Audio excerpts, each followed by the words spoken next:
Oops, we'll do that again.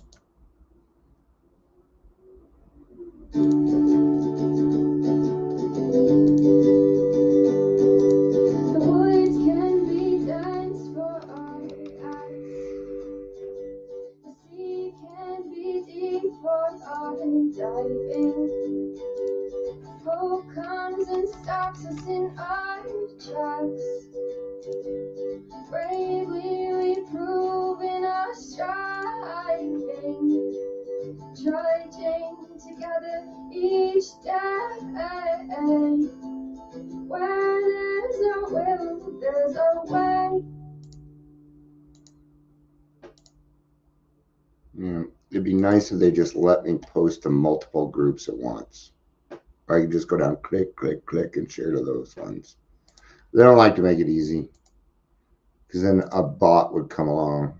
That's what sucks. You know, cheaters and bullies always make the playground harder, man. Seriously.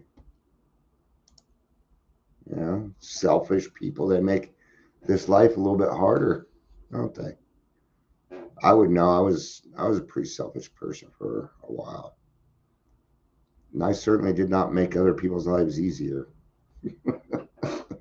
Oh,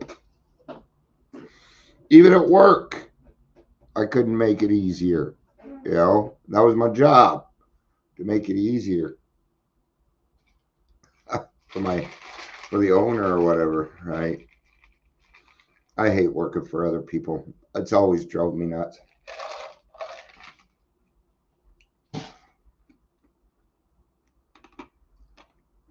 Probably because I have a problem with authority. And I certainly won't, unless it's some stupid job or whatever. But, you know, I try and stay open minded, but I don't need a boss that's under, 45 or even 50, honestly, because you don't know yet. Yeah. But there's been plenty of people that are younger than me that have taught me things. It's just when it comes to work, when it comes to life, it's a little different for me. I don't pick and choose, right? I'm getting paid, and with paid comes an expectation. So today we're going to be talking about convenience. It's a bad thing.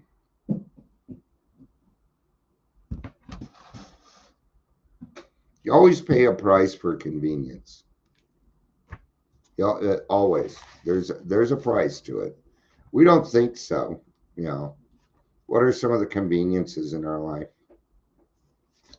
Electricity. Electricity is probably your number one convenience. Internet. Well, without your electricity, you won't have internet.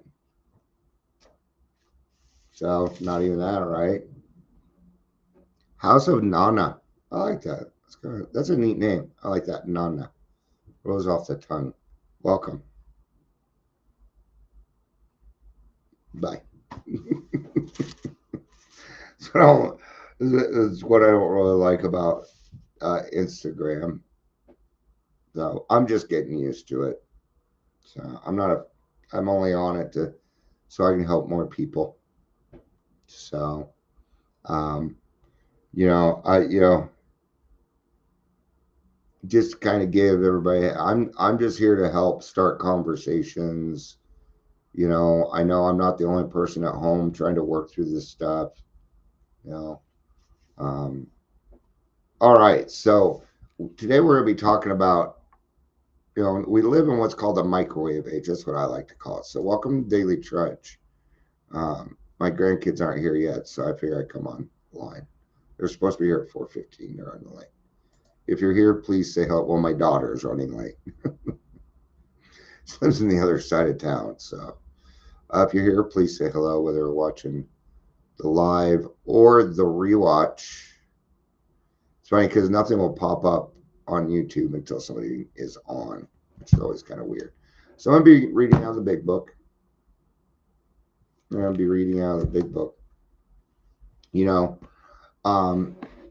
give you an example. And I'm trying to get my kids to do their dishes. And the way I see it is your dishes need to be done every day. It's just how I am. Janine Wright. Yeah, I know the name Janine Wright. Where do I know that? I don't know who Janine Wright is. They might be here and listening. All right, so dishes are supposed to be done every day. That's the rule. So I took the drying rack. That drying rack, it creates laziness. Like the chair that you put all your clothes on because you don't want to hang them up. Take away the chair, they'll start hanging up your clothes. These are conveniences, little conveniences in our lives that we decide to have: our cars, our phones. Right? I'm feeling inconvenienced because my link to Windows is supposed to copy and paste to my phone, so I don't have to type everything in, and it's not working. Right? Little convenience. Yeah. Love you too, Chris. I'm glad you're here. Happy birthday. Happy birthday, young man. We get a lot of birthday wishes there, man. So I'm gonna sorry, mental blank. I'm gonna read out of the big book. And we're gonna kind of cover step 10 is what we're gonna do. Okay. Now, the point of this is understanding that if you are comfortable in your program, then maybe it's time to get a little uncomfortable. That this too shall pass. When you decide to make your life a little bit more uncomfortable so you can grow more, what happens? Okay? And that's what the 10th step talks about. Okay? Number one, before I get going, okay? I was just listening to this. I like Theo Vaughn. He's a cool dude.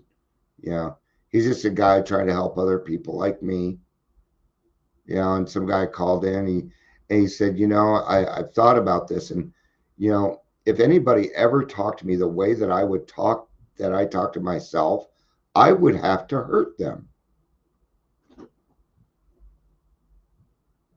And I've heard that before, but it was a good reminder. It's a good reminder on how we talk to ourselves. Would you let somebody else talk to you that way? No? Then stop it. This thought brings us to step 10, which suggests that we continue to take personal inventory and continue to set right any new mistakes as we go along. Not if we make new mistakes, when we make any new mistakes. We vigorously, that means now.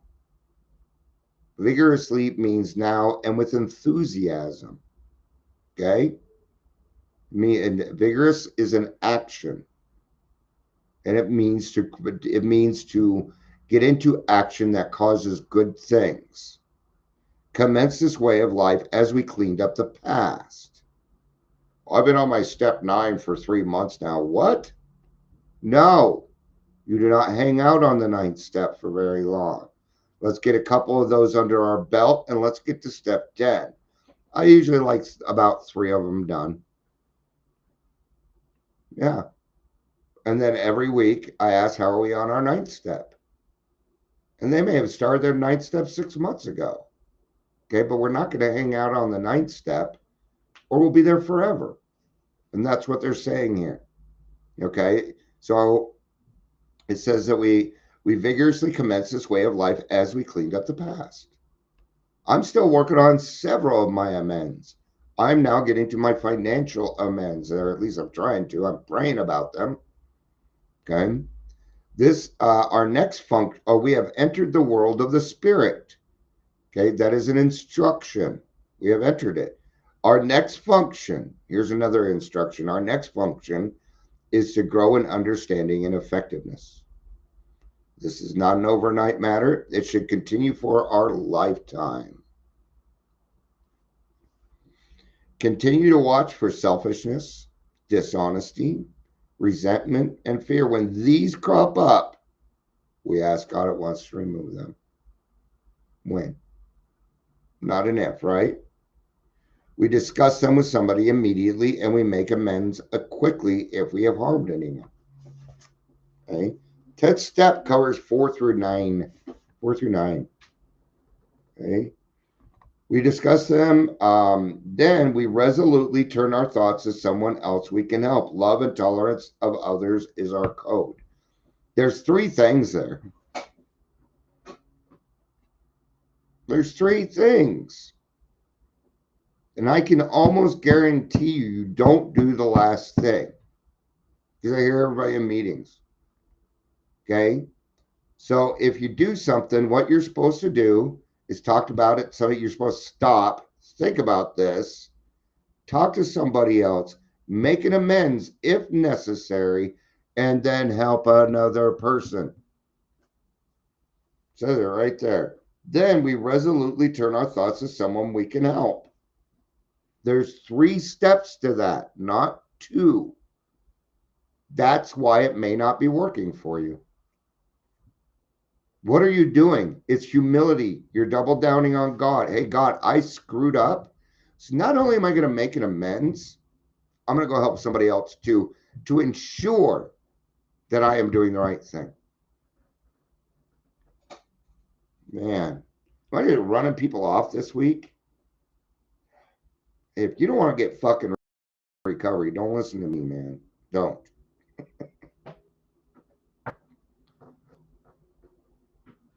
I think some people think that you're going to come here and be entertained. I can be entertaining, but I take this shit seriously, man. Why so serious? Right? Me? Nah. I'll laugh at myself all day. All right? All right. And we have ceased fighting anything or anyone, even alcohol. How about even ourselves? Fuck alcohol. What about you? You done fighting yourself? I'm not. See? I don't take me seriously. No, I haven't. I'd like to say yes. I've got some things I'm working on. I have to admit it, man. Okay, for by this time, sanity will have returned. That is the definition of, well, that not quite. We'll seldom be interested in liquor. If tempted, we recoil from it as a hot flame. We react sanely and normally. Well, you'll find this has happened automatically. Oh, welcome to the 10 step promises. Okay, that is the definition of recovery. And I am a recovered alcoholic. I am not cured of alcoholism. I don't want to be cured of alcoholism. I'm having too much fun in the program.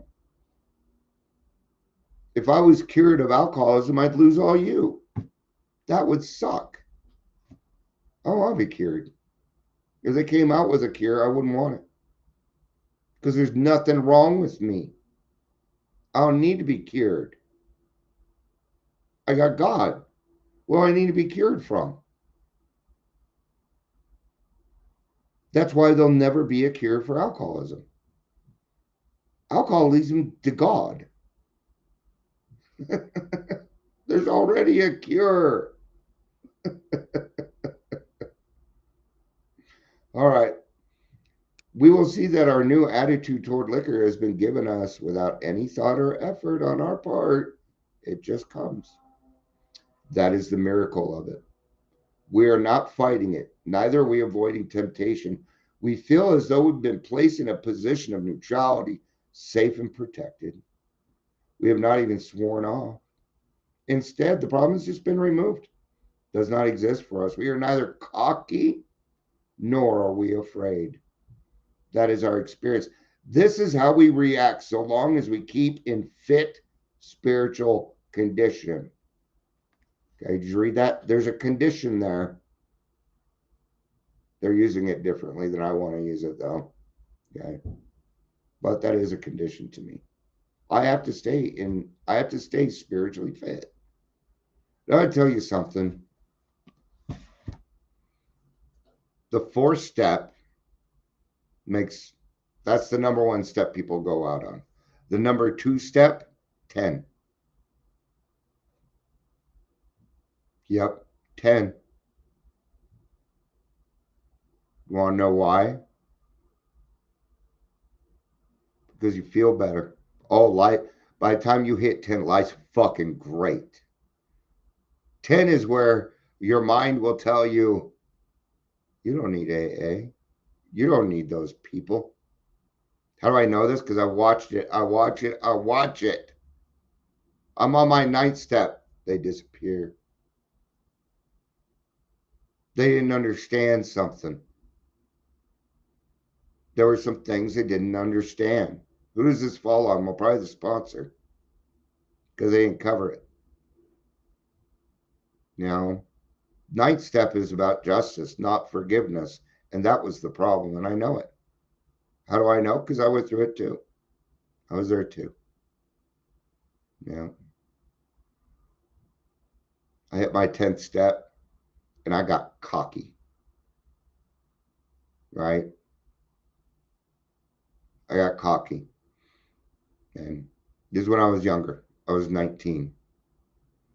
My sponsor pulled me into his office, Ray, and he told me flat out, Dion, if you don't change your attitude, if you don't stop being cocky, you best remember that alcohol is cunning, baffling, and powerful, and you're on a dangerous road. And he was right. I didn't have enough humility in my life. So I went to some meetings. I went and helped other people. That's what he told me to do. That's always the next step. When you deal with God, help another person. Okay? God, that number is bouncing around. Nobody from YouTube, though. All right, and this is it. It is easy to let up on the spiritual program of action and rest on our laurels. If you want an easy way, that's it. It's right there. It's not a coincidence. It's right after the 10th step that they're talking about it right after the 10th step because this is when people get lazy in the program. Oh, I got this. You're fucked. I ain't got this. I'm getting it. Are you getting it?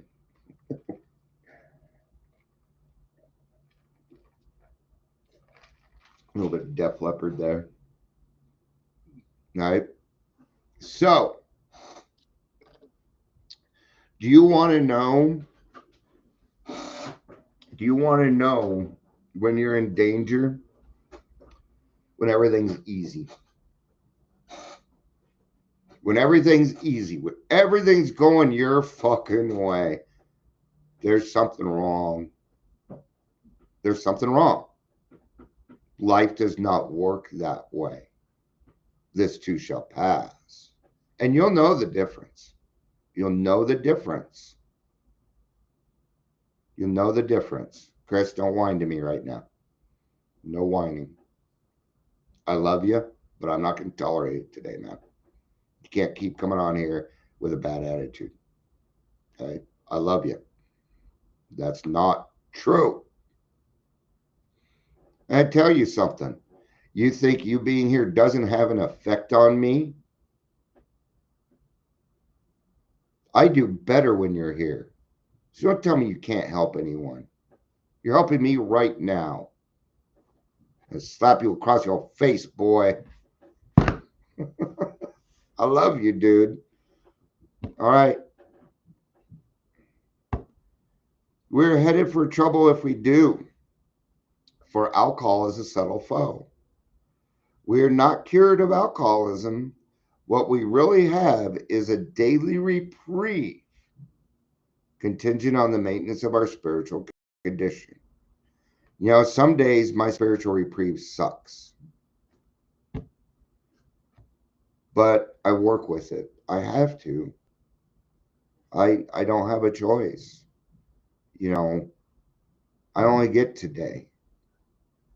And for me, if I'm not living in today, then I'm not in the now. And that's not going to do me any good. We are not cured. What we have is the daily reprieve, contingent on on our spiritual condition. And that goes back to this is how we react so long as long as we stay in fit spiritual condition. Right? Every day is a day we must carry the vision of God's will into all of our activities. How can I best serve thee? Thy will, not mine, be done. These are thoughts which must go with us constantly. We can exercise our willpower along this line all we wish. It is the proper use of the will. Now, I really love that part, right? Because at the beginning of the program, I gave up. I have willpower for a lot of things, but I gave it all up. I had to relearn. Now I get to the 10th step to find out that God has given me back my willpower, not for alcohol, because the obsession is gone now. I don't need willpower for alcohol.